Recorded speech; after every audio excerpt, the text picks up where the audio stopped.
حدیث پاک میں فرمایا قبر میں سزا ملنے لگے گی تو سامنے نماز آ جائے گی، پھر کوئی سزا ملنے لگے گی تو سامنے صدقہ آ جائے گا، پھر کوئی سزا ملنے لگے گی تو کسی سے کی ہوئی بھلائی تھوڑی تھوڑی تیاری رکھو، تھوڑی تھوڑی خیر رکھو، تھوڑا تھوڑا کسی مسکین کو کھلاتے رہو، چھپا چھپا کے پیر جمعرات کا روزہ رکھتے رہو، کبھی کبھی سارے گھر میں سوئے ہوں تو رات کو اٹھ کے نفل پڑھ لیا کرو، کچھ راز نیاز کچھ نیکیاں چھپا کے رکھ لو۔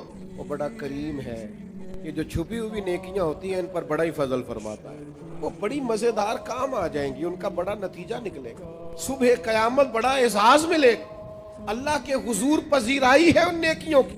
اپنی آخرت کے لیے ان نیکیوں کو تیار کر کے رکھیں، اپنی بھی تیاری کرنی ہے، لیکن جو اپنے چلے جائیں نا ان کو بھولنا نہیں، وہ جو قبروں میں چلے گئے وہ ہمارے اپنے ہیں۔ کچھ قبریں نا بڑی شکایت کرتی ہیں، قبرستان جائیں تو قبریں شکایت کرتی ہیں کہ زمانہ گزر گیا ہے کوئی آیا نہیں۔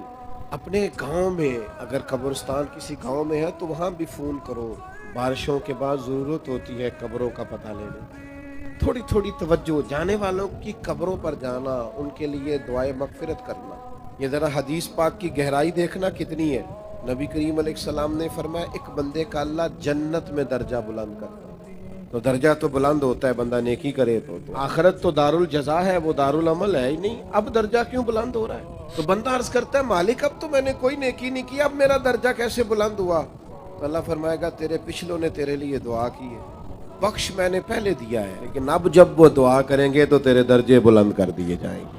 یہ جو ختم شریف ہے یہ ماہانہ یا سالانہ نہیں، یہ روزانہ، ہر روز کچھ نہ کچھ اصالِ ثواب، ہر روز دعائے مغفرت، ہر روز جانے والوں کو یاد کرنا۔ میں آپ سے ایک بات عرض کروں، مجھے آج تک کسی نے بلایا نہیں ختم کے لیے کہ میرے پڑدادا کا ختم ہے۔ آپ گئے ہیں کبھی کسی نے دعوت دی ہو پڑدادا جی کا ختم؟ بولو زیادہ سے زیادہ دادا، کوئی بڑی مشکل سے، ورنہ والد تک لوگ رہتے ہیں۔ کیوں بھول گئے ہم نسل نہیں ہے ان کی؟ پردادا نہ ہوتے تو دادا ہوتے تھے، تو ہم بھول جاتے ہیں اپنے بڑوں کو۔ اپنی نسلوں کو یاد رکھیں، ان کے لیے دعائیں بخشش کریں، ان کا خیال کریں، خاص طور پر اصالِ ثواب کا اہتمام گاہے گاہے کریں، یہ بڑا ضروری ہے۔ اور قریبی جب دعا مانگتے ہیں نا، جب بھائی دعا مانگتا ہے تو ذرا درد سے مانگتا ہے، بیٹا دعا مانگتا ہے تو ذرا درد سے مانگتا ہے، جب اپنے کوئی دعا مانگتے ہیں تو پھر ان کی دعاؤں کا انداز کچھ اور طرح کا ہوتا ہے۔ ایک تو اپنی آخرت کی تیاری کریں، ایک جو گزر گئے ان کو بھی بھلائے نہیں، ان کے لیے بھی تیاری رکھیں۔